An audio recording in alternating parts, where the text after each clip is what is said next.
Yeah, this was a very interesting game to just kind of take in. Just a lot of frustrating moments, a lot of sloppy play um, on both sides of the ball, really. But you know, it never you were never in danger of losing. Like that's the good thing. Like when we've talked about it, when Clemson has played like this year, you've never felt like in danger of the other team getting back into the game or them losing. They always seem to pull it out.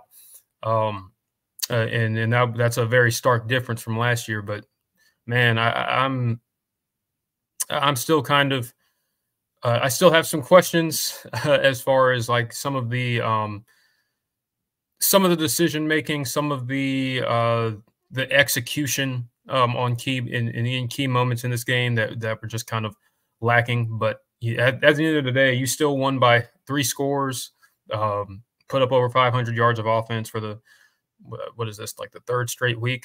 Um, so it's put up 48 points, and again, this game was never really in doubt, especially after you got rolling in that third quarter. But man, it's just a lot of things that made this score look the way it did, and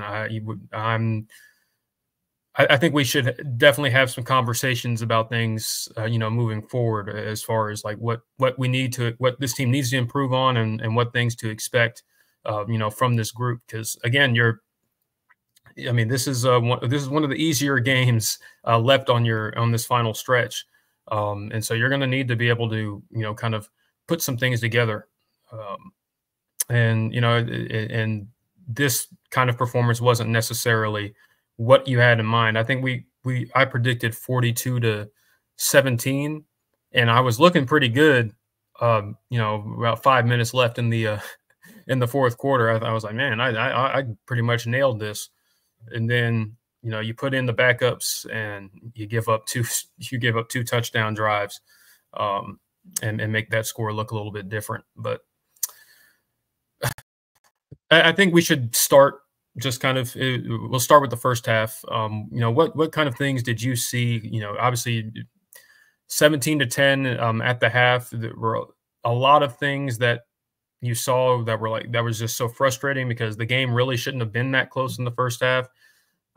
Especially when you look at the yardage difference and the statistical advantage that Clemson had. So what did you kind of see, from this team and kind of the things that, they need to improve on moving forward? Yeah, certainly, man. Improvement, I think, is kind of the theme for, I think, this post game live for us. There's some things that Clemson really needs to clean up, if we're being honest. And with the expectations that have built throughout this season, I don't know that we came in with quite the expectations that we currently have as a fan base. But just judging how this team has played since that 31-point loss to Georgia, expectations have started to build for this team. And if we want to be in a position to achieve those expectations, you've got to start cleaning some of this stuff up. And you ask about the first half.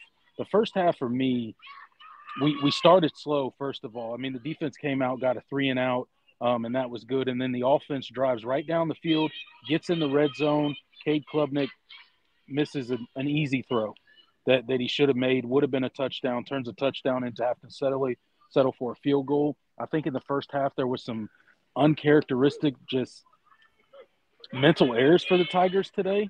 Shooting yourself in the foot with penalties and all sorts of stuff to just stifle drives. So you have to settle for a field goal there, and then, eventually Virginia goes down and they tie it up. And then Clemson turns the ball over. And as soon as Clemson turned the ball over, it was a terrible mistake by Cade Klubnik. I don't know what he was seeing. It was just a bad decision. And it went about as badly as it could because they intercepted. They get the ball with great field position. And, credit Virginia, they capitalize on it. They take it in and they score a touchdown. And suddenly we're down 10-3. And my thought process is, oh, boy, this is how you get into a difficult situation with a team that you should not be struggling with at all, right? But credit Clemson's offense. They go down and immediately answer and tie it up. And then obviously put that touchdown on the board before the half was over to go into the half 17-10. So I think you ended the half a lot better than you started. But there for a portion of that first half, I was kind of wondering if we were going to have a 2023 reminiscent game that Clemson was, going to turn the ball over and continue to make these mistakes to keep Georgia in the game, because really that's what it was. It was Clemson handing – not Georgia, Virginia in the game. It was Clemson handing Virginia opportunities to stay in that game early in that first half. That's kind of how I saw it. Yeah, I mean, you talk about just the penalties, man. This was by far their least clean game as far as penalties was concerned. Just a lot of undisciplined play on both sides of the ball, but particularly the defense extending Virginia drives. And then just on key, third down, you give up a 3rd and 17 in the early in that first half on one of Virginia's scoring drives. Like it's like on a quarterback draw. Like, what are we doing? Yeah. Oh man, the third and 17 that was so bad, man. That Castellon converted. I was so mad, infuriated, because I remember us talking about that during the breakdown of the game, when we were giving our preview and talking about you can't let him escape from the pocket. And if you start letting him create outside the pocket, it's going to be 3rd and long, and he's going to convert with his legs. And then there it happens. And you talk about the penalties, Jordan, just to give you the stat before you finish your thoughts on it. 10 penalties for 97 yards was Clemson today. That is not good. Yep. Way too much. Way too much. And it just like I said, it really helped extend Virginia drives. And now some of them, a couple of them, I didn't care for. The face mask on Peyton Page was there was. I think that was a bad call. Yeah. But still, it was a very just penalty filled day in general, and you can't. Against anybody, you can't afford to give teams lifelines like that, and that was kind of the thing that was most frustrating, because Virginia had 98 yards. I think they finished with 98 yards of offense in the first half, but they had 10 points, and it was only a 17-10 ball game. And you had just over 200 yards of offense, but only 17 points. Very easily, probably could have had 27, 31 points. Say you split those 2 red zone trips that you split, or you score on one of those red zone trips and you don't throw that pick. That would obviously, the score looks a lot different. And so that was kind of the biggest frustration for me, was it was not clean football on either side of the ball. Cade, I thought, he definitely settled in, but he was not particularly accurate today. Just kind of, it seemed like the easy stuff. He was throwing the ball too high. Kind of getting out of his mechanics on some of the simpler throws. And then he missed Jake Brenningstool, wide open down the seam, nobody covering him. And then he missed Jake again in the end zone, completely butt naked. And Cade just sails it. Yes, and just he had a couple of throws just throughout this game that were just kind of, okay, you got to hit those. Like, those are routine throws, and they were either too high or too low. And it's like when he gets out of his mechanics is when you start to see the kind of erratic ball placement. And so I thought he kept battling. He mostly made good decisions, but the pick was really bad. That definitely his worst throw of the year. There was nothing there, and he just he threw it right to the line. Even if that linebacker wasn't there, it was that. It was still a bad throw. Yeah, Stellato on that crosser. He still had like 2 guys on him. There was no making that play.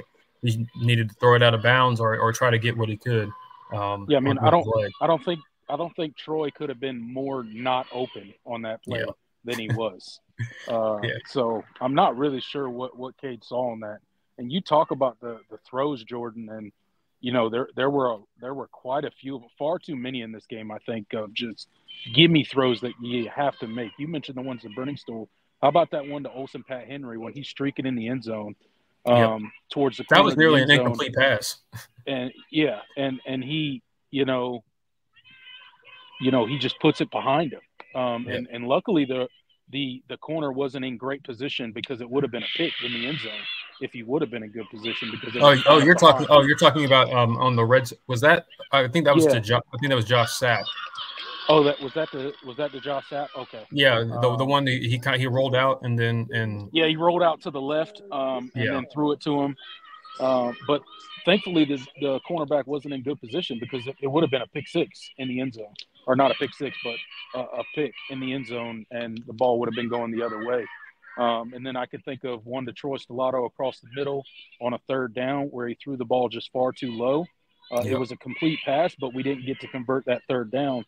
And Troy Stellato would have gotten the first down if the ball hadn't been thrown so low. So there was just, you can come up with quite a few examples, and Cade just seemed a bit out of sync today, almost like he was just, I don't know, a little too antsy. I don't really know how to describe it, but he never seemed to. He settled down in points and times in the game and really threw the ball well, but it was just all throughout the game. Every now and then you would just see a throw where you're like, "What are you doing?" Like it's an easy throw, and he didn't make it. And got to clean some of that up, but he made a lot of good throws as well. So I don't want to act like it's all bad and he just played terrible and made a bunch of bad throws. But there were some definite. He definitely left 2 touchdowns on the field today with bad passes in the red zone. So got to clean that up. But overall, I think Clemson got going that middle portion of the game that you were talking about earlier. Yeah, absolutely. And we, that's kind of been a staple of Clemson has been winning that middle late. They pulled it together after that first quarter, scored 2 consecutive touchdowns heading into the half, and then scored on the opening drive of the second half. And then it was a 24-10 ball game. And then you get a stop. And then you rattle off 21 points in the third quarter. And so that's something that, Clemson has done really well this season is they jump on teams, especially in that third quarter. I think combined between this game and Wake Forest last week, you've outscored your opponents 49-0 in the third quarter. So that's good football right there. So good halftime adjustments on both sides of the ball, because the defense got stops and dialed up some of the pressure, and the offense was definitely running a lot smoother, and they were hitting plays, even despite some penalties. Guys were making they were making catches. Cade was a little bit more accurate, and so that was more of what we've gotten used to seeing from this team. So I do think this game probably feels a little bit different if you don't have those 2 sloppy touchdown drives allowed by the backups, but I still think there were a lot of moments in this game, just even from the starters, that there was just a lack of focus. So that's something that they'll definitely need to get cleaned up. But it's not anything that I'm like taking too much away from. But it is something that you got to continue to make progress there, because it's not the idea when to put your backups isn't to let the other team score. Like you still run your regular offense. Offense and defense. I wonder kind of what I'll have to go back and watch, especially on defense, kind of what they were doing. I don't know if they were just sitting in base defense and letting Virginia just drive down the field, or not. But you got to play better. You got. Because some of those backups they're not all like true freshmen. Like some of them have been in the program and should know better. And just you're getting pass interference calls. You're biting on double moves. You're just not playing sound football, not communicating, letting the running back leak out of the backfield, which is something overall this team has done pretty well at stop. They haven't been like killed in the flats. Especially by running backs this year. So that was kind of disappointing.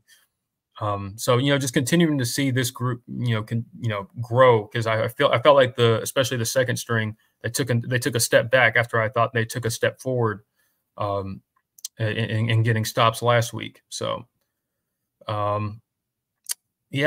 think like all in all, you did not play your best game by any means, but you were still very clearly the better team and dominated most of the game. It's just I think you won't be able to get away with some of the sloppiness against better teams. I mean, you play Louisville next week, who gave Miami all they could handle just now. I think they lost by a touchdown. So like you're gonna have to you get it at home, but again, Louisville they have a lot better athletes across the board than Virginia does, and Jeff Brom is a seasoned coach that has a lot of experience, and yeah, he's going to be, Louisville is going to be ready to play, and I would like to keep the winning streak against Louisville going. So I think this team in general, you got to clean up the penalties defensively. You got to make sure that guys are communicating. Just a lot of times Virginia caught you not lined up. That was infuriating. It was like, okay, at a certain point, okay, it happens once or twice. You're like, all right, we obviously we need to make an adjustment to make sure we're getting the call in sooner and guys are ready at the snap. But it happened way too much. I thought the coverage overall was pretty good by the first team. On the back end, didn't give up a big passing play until that fourth quarter. Jaden Lucas had a really good game today. Shout out to him. He was really great in coverage. He had some tough responsibilities. He was on Malachi Fields. That's really 2 games in a row for him that he kind of bounced back after having a really rough day. I think that was against Florida State where he had a really rough day and kind of got pulled for Ashton Hampton. So that's kind of 2 games he's put together for Jaden Lucas to, you like to see a guy rebound like that. Yeah, absolutely. He's really kind of settled in, and he's playing his best football right now. Just really good in phase, good coverage. Again, he was guarding. He had to guard Malachi Fields at multiple points in this game, and he was really, really good. Didn't really allow much. And Avion Terrell got a sack today. Continues to be really, really good in coverage. That was a great play call. It was I think it was a double corner blitz, and AV got home. That was just a really, really well timed call by Wes Goodwin on that. I think that was a 2nd and 1 too, just to kind of get some numbers there, and they caught him.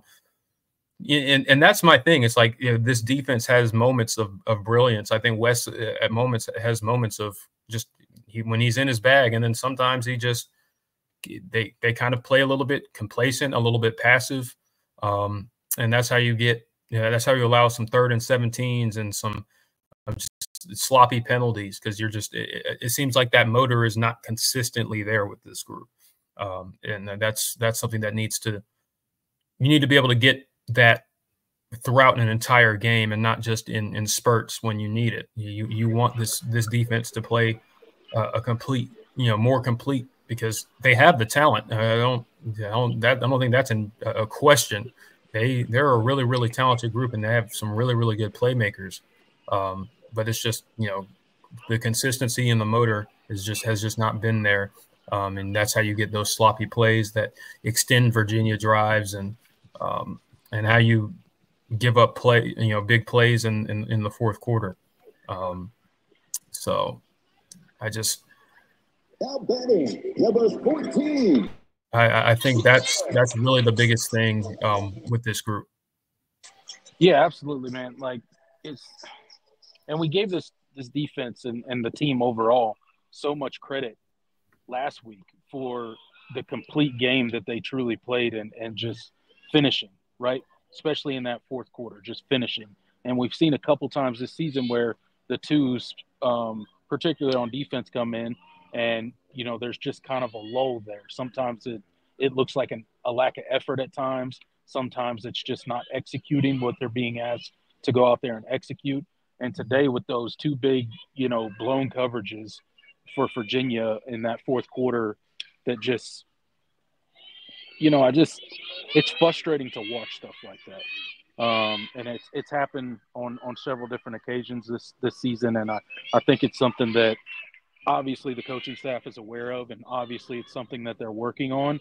But we just got to do better at finishing a game, and just keeping what you're talking about, that same intensity throughout the entire game, and not letting, not playing to that scoreboard. I know that's like, a coach speak type of phrase right there, not playing to the scoreboard. But, I mean, really that's what Clemson has been caught doing in some of these fourth quarters late in games. They've been caught playing to a scoreboard, and, then they have a lapse in coverage or a lax execution, or they're just not playing with the proper effort. And suddenly, you got a team scoring 2 touchdowns and doing onside kicks. And that first onside kick almost went terribly for the Tigers. I was like, oh God, here we go. But we recover it. We go down. The one thing I will say is I love the aggressiveness of Dabo Swinney there, of just being like, put K back in the game, and we're going to take a deep shot with TJ Moore, and it goes for a touchdown. I really like that, because I think that's something you needed in that moment. But, yeah, I would like to see this defense start finishing these games a lot better than they have been at certain points in times this season. Yeah, I mean, and you have to think, when Dabo made that call to put the starting offense back in, he was like, okay. I thought when he took them out, when he took out the starting offense and defense, he thought, okay, we'll just kind of we'll run the clock out, and the defense will keep them from just going right down the field and scoring. And then all of a sudden, they go down and it's a touchdown, and they get the 2-point conversion, and now it's a 2-possession game. And then it's like, okay, I don't think I can trust my backups to close this game out and just execute that kind of stuff. So that's why he, after you recover that onside kick, you go and put the offense back in and get that touchdown. And I think that was kind of the the thought process there. Was like, okay, I don't really have the cushion that I thought I did. So let's go ahead and make sure that we get out of here unscathed and without any craziness at the end of the game. Right. Yeah. No. Like I definitely think it was needed, especially in that moment. It felt like, this game never felt like Virginia was going to come back, but you did need some sort of kind of body shot to Virginia to just be like, nope, we're still right here. We can come in and score when we want to, right? And that's what that score kind of felt like. Now Virginia scored again, unfortunately, due to a breakdown in coverage and, just not doing your job on defense. But that score was definitely needed, and it was nice to see the focus of a first-team offense coming back in and doing that, right? Because you expect that to happen, but that's not really the easiest thing to do, right? You go on the sideline, and basically it's a massive substitution, and, all those first-team offense guys, they think their day's done. So to mentally kind of transition from that to, hey, Dabo's telling us to get back on the field and we need to go get a score, and then to execute that, I think that's something positive that you can take away from that situation, with their ability to be able to flip that switch from, oh, our day was finished, oh, now we got to go score, and just, kind of put a little bit more distance between us and the opposing team. Yeah, absolutely. I think other than that, I mean, again, it was not a clean game by any means, but there were certainly, a lot of, standouts. Offensively, I think MVP has to go. I think it has to go to Olsen Pat Henry. I think he had the best day, from blocking and in the receiving game. You could probably argue Antonio Williams too, because he was brilliant again. But I'll probably go with Olsen Pat Henry just because he was so good today, and kind of had a little bit of a breakout game when Jake Brenningstool had to go to the he had to go get looked at by the trainer and didn't get as many snaps. Just really, really nice plays, and good to see him get an opportunity. That first touchdown he scored that was just all, made a guy miss behind the sticks and just and battled his way into the end zone. Good throw by Cade. I mean, that was a great physical play. It was a great physical play on Olsen Pat Henry's part. And, how about that? 2 catches, 2 touchdowns, 51 yards. What a day for him. Great to see him finally get a little bit of reward for all the work that he's been doing all season, because really he has had a very positive effect on this offense this year. And to see him get to a 2 touchdown day, I think is pretty special and pretty rewarding for a guy that's been doing some of that dirty work in the tight end position all year and been doing a really good job of it. A guy that didn't come in as a really good blocker, but definitely has developed into one.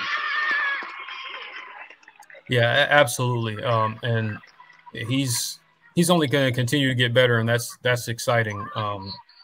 And I, hope that he continues to get those kind of opportunities. Some other I thought the offensive line played really well today. Yep. They really, really physical. They got a lot of push. Ran the ball pretty well. Pass protection was pretty good. Just another good day for this group. Gave you a chance on every single play, mostly.